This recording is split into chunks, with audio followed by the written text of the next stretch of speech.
Bonjour à tous. La carrosserie du XC60 résiste en toute confiance à la corrosion, mais la peinture n'est pas différente en termes de résistance. Cela est dû à la peinture écologique à base d'eau, qui est pourtant utilisée aujourd'hui sur presque toutes les voitures.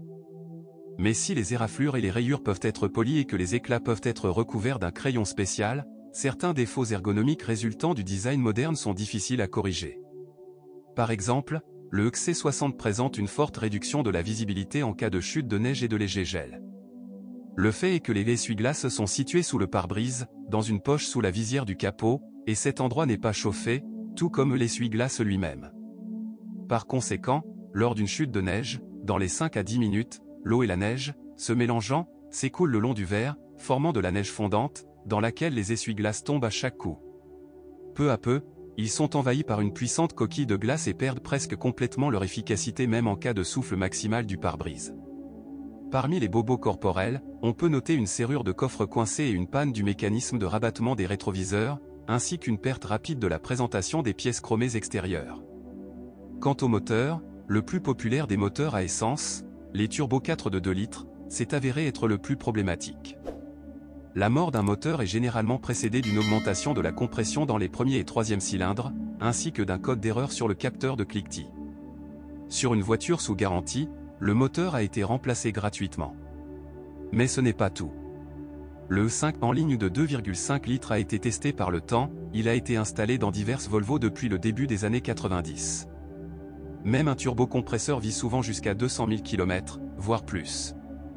L'essentiel est d'alimenter le moteur avec du carburant et de l'huile de haute qualité et de changer cette dernière plus souvent.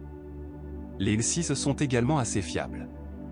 Certes, les moteurs en ligne sont un peu à l'étroit sous le capot du XC60, c'est pourquoi ils sont très sensibles à la surchauffe.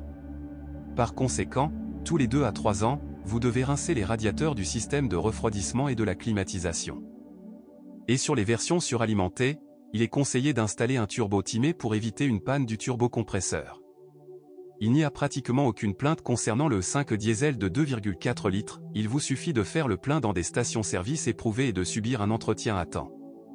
Mais demandez aux vendeurs de booster le moteur, les propriétaires de XC60 se tournent assez souvent vers des spécialistes pour déchiqueter les moteurs diesel. Les moteurs diesel de 2 litres sont également assez fiables.